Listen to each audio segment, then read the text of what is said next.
Nous allons maintenant traiter la question 8 qui explique un peu pourquoi le moteur de recherche Google a eu autant de succès. D'abord, on considère le réseau de l'Internet qui contient à peu près à l'heure actuelle 60 x 10 puissance 9 pages. Je parle de pages web comme étant des adresses qu'on peut rentrer dans son navigateur qui donnent accès à un site. Je ne parle pas des pages générées de façon dynamique, par exemple, lorsque vous consultez un catalogue sur Le Bon Coin ou des catalogues qui sont donc dynamiques, qui est généré par votre requête. C'est un peu différent. Là, c'est le nombre de pages web au total qui fluctue. Chaque jour, il y a des nouveaux sites qui se créent, des sites qui disparaissent, et les robots de Google les répertorient. Donc, Google rend tous ces résultats sous forme d'une matrice qui décrit un peu le graphe du web, dans quelle mesure un site numéro I est relié à un site numéro J. Donc, chaque page se voit attribuer un numéro. D'accord ? Et dans la ligne numéro I de cette matrice, la plupart des termes seront nuls, sauf les indices correspondant au numéro des pages vers lequel la page courante pointe. C'est-à-dire si la page I pointe vers la page J, s'il y a un lien sortant de la page I vers la page J, le coefficient GIJ sera non nul. Et plus spécifiquement, on lui donnera une valeur qui sera l'inverse de K, où K, c'est le nombre de liens qui sortent de la page numéro I. Mettons par exemple que la page I possède 10 liens sortants, et bien GIJ sera égal à 1 dixième si le site I pointe vers le site J et 0 sinon. Vous voyez que dans la ligne numéro I, il y aura exactement 10 quotients non nuls qui vaudront tous 1 dixième. Donc la somme vaudra bien 1. Ça veut dire qu'on aura encore des matrices stochastiques. Je vais prendre un exemple. Par exemple, imaginons qu'il y ait 4 pages web. Alors évidemment, c'est un réseau rudimentaire. Et que la page numéro 1 pointe vers elle-même. Et aussi vers le site 2, vers le site 3 et le site 4. Que la page numéro 3 pointe vers la page 4 et la page 2. Que la page 2 pointe vers personne. Et que la page 4 pointe vers la page 2. Ce web-là correspond à la matrice suivante. Eh bien, il correspond à la matrice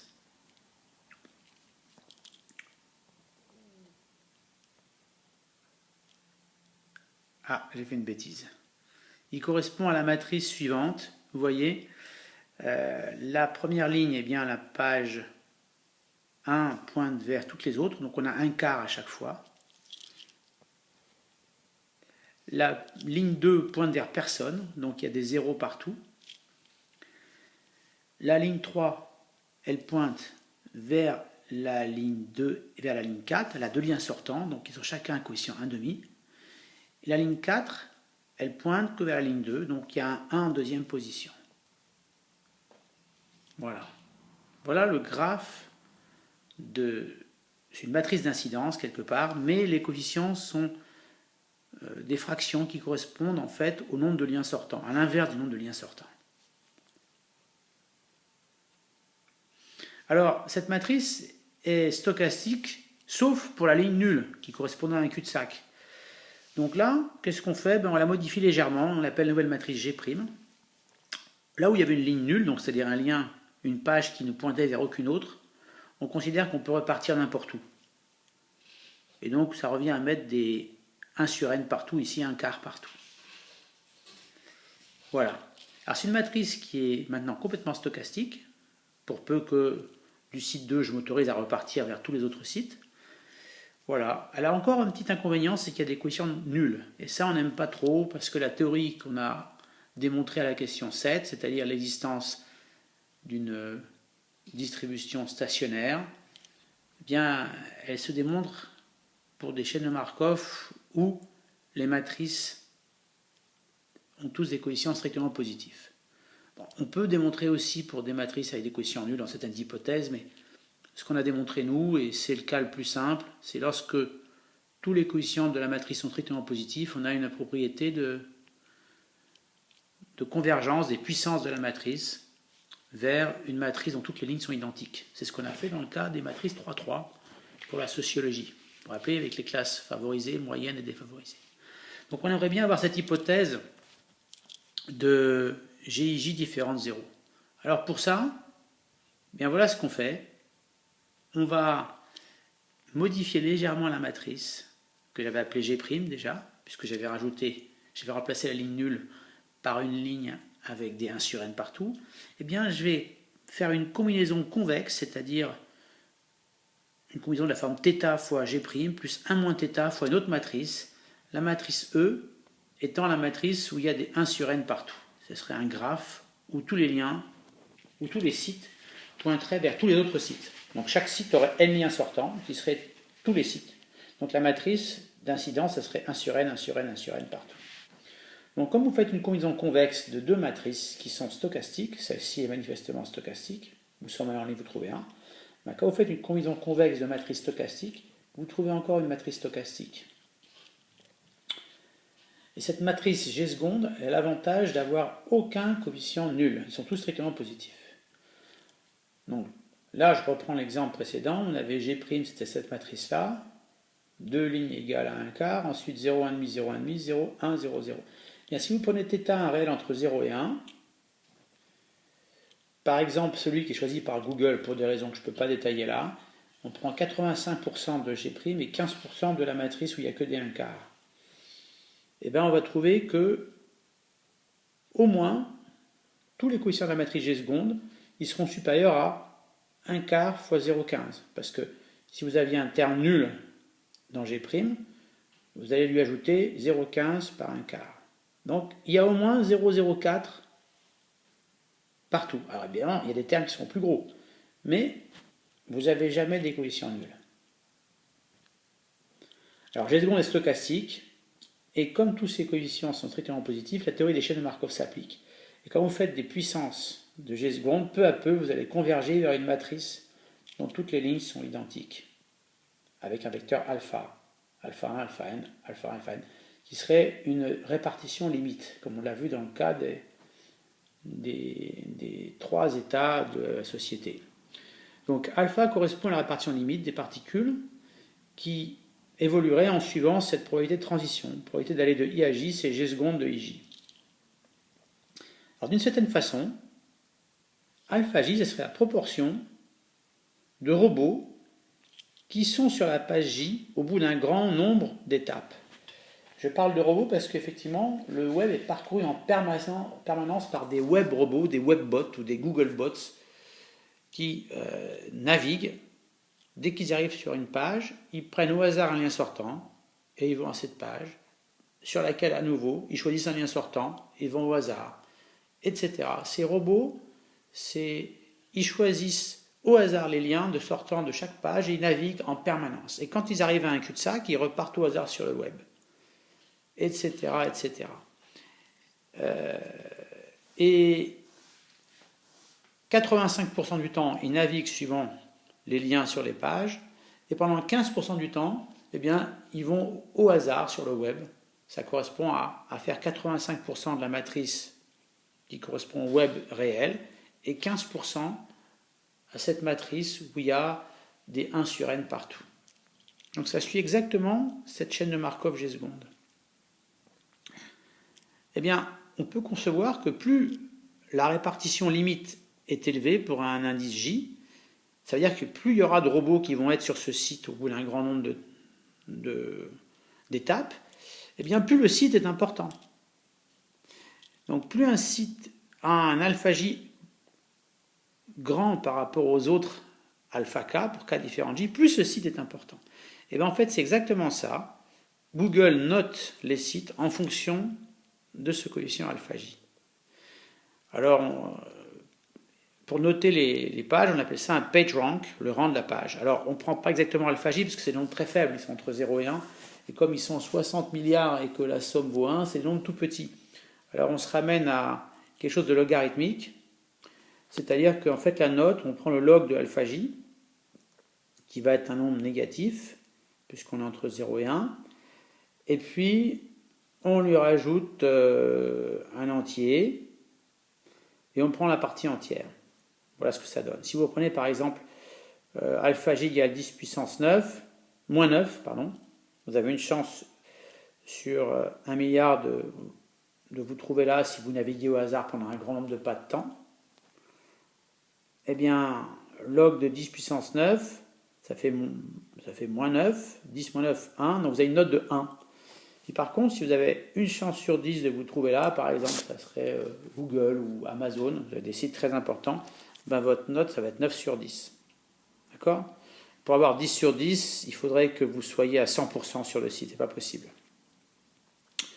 Bon, et par contre, si vous avez un site qui est minuscule, vous avez une chance 10 puissance moins 50 de vous trouver sur ce site en naviguant au hasard, eh bien, ça vous fait une note nulle. D'accord ? Parce qu'on prend la partie entière. Voilà. Oui, on devrait prendre la partie entière positive même. Voilà. Donc, je vais mettre un plus ici. Partie entière positive. Oui. C'est-à-dire, ça ne peut pas être négatif, quoi. Bien. Alors, donc, G seconde, c'est une matrice énorme. Est-ce que c'est possible de calculer les puissances de cette matrice pour n qui tend vers l'infini? C'est pas possible. Ça demanderait trop de temps de calcul. Ça demanderait des serveurs gigantesques. C'est pas envisageable. Donc, Google a une autre façon de le faire, une façon plus astucieuse et plus économique. Il se contente de trouver le vecteur alpha, qui est, je vous le rappelle, aussi un vecteur propre à gauche, vecteur ligne qui est vecteur propre à gauche de la matrice G seconde pour la valeur propre 1. C'est-à-dire on a alpha égale alpha G seconde. La valeur propre ici c'est 1 et le vecteur on le met à gauche par rapport à d'habitude où on met le vecteur en colonne à droite, là on le met en ligne à gauche. Et comme cette matrice G seconde se calcule assez facilement à l'aide de deux matrices, où l'une des matrices est très facile aussi, c'est la matrice E où il n'y a que des 1 sur n partout, eh bien, on peut assez facilement calculer le vecteur alpha en utilisant une méthode itérative. C'est-à-dire qu'on part d'un vecteur initial, une répartition initiale. Mettons, vous mettez tous les robots sur un site particulier, puis vous le laissez évoluer ensuite. Ou vous les mettez au hasard n'importe où. Et puis vous regardez ce qui se passe entre l'étape K et l'étape K plus 1. Je rappelle qu'au bout d'une étape, pour obtenir la nouvelle répartition, il suffit de multiplier à gauche le vecteur ligne alpha K par la matrice G seconde. C'est ce qu'on a vu dans le cas des classes sociales. On partait avec une répartition, proportion initiale, puis après, on multipliait par la probabilité de transition, on trouvait la nouvelle répartition. Bon, ben là, on génère une suite comme ça. Et ce que je suis en train de dire, c'est que cette suite, elle va converger vers alpha, et en plus, elle n'est pas trop dure à calculer. Pourquoi? Parce que si vous faites calculer le produit alpha k par la matrice G seconde se décompose en somme de deux matrices. Il y a 85% de G', qui est une matrice qui contient beaucoup de zéros.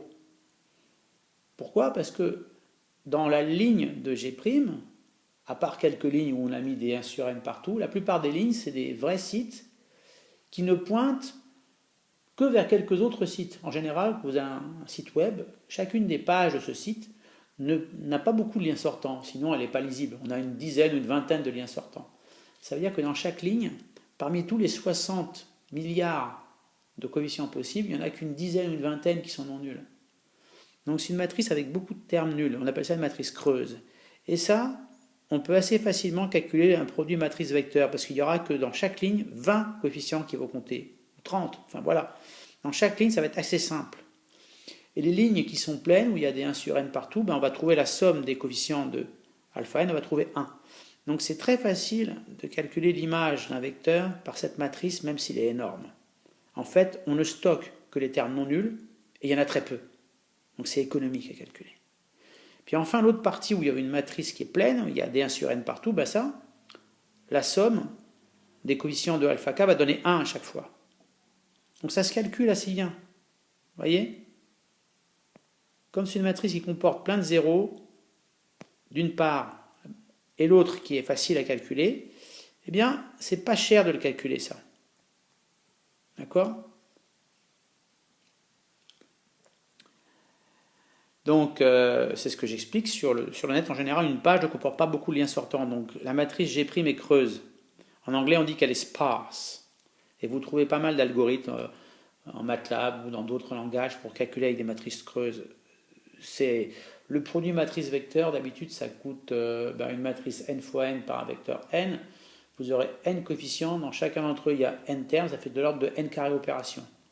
Ça, c'est pour une matrice pleine. Mais une matrice creuse, c'est n fois L, où L, c'est le nombre de quotients non nuls. On appelle ça aussi parfois la largeur de bande. Mais bon, c'est peut-être un peu trop compliqué, je ne détaille pas trop ça. Mais disons que c'est économique. Une matrice où il y a beaucoup de zéros, c'est facile de calculer avec. Donc ce travail, le calcul de cette suite s'appelait la Google Dance, et ça se faisait tous les mois au début. Maintenant, je ne sais pas combien de fois ils le font peut-être plus souvent, mais ça calculait le PageRank de chaque site. Et on le trouve d'ailleurs, si vous regardez dans la barre d'outils de Google, les outils de gestion de site, vous pouvez encore le retrouver, cette note. Et vous pouvez aussi voir la date de la dernière visite de votre page ou d'un site donné par les robots de Google. Parce qu'ils parcourent le web en permanence. Vous voyez que la dernière fois qu'il est passé par là, c'est tel jour, à telle heure. Et ça vous permet de... Plus fréquemment il passera, plus ça veut dire le coefficient alpha J de votre site est élevé. Voilà. Alors les sites sur lesquels il passe très souvent, c'est les sites comme Amazon, Google, les sites vraiment Wikipédia qui sont consultés par beaucoup de gens. Voilà. Alors, ce qui est assez élégant aussi, c'est qu'on peut très bien comprendre le fait que alpha soit un vecteur propre à gauche de la matrice G seconde pour la valeur propre 1, ce que j'écris comme ça, 1 fois G égale alpha G seconde. Le 1, c'est le lambda des valeurs propres, si vous voulez. Ça se comprend aussi de façon très simple par une égalité algébrique. Ça veut dire que alpha J, c'est somme sur I des alpha I G seconde indice IJ. D'accord? Alors, on va le comprendre de façon intuitive. C'est ça qui est curieux, c'est qu'en plus, ceci peut se comprendre sans passer par la théorie des matrices.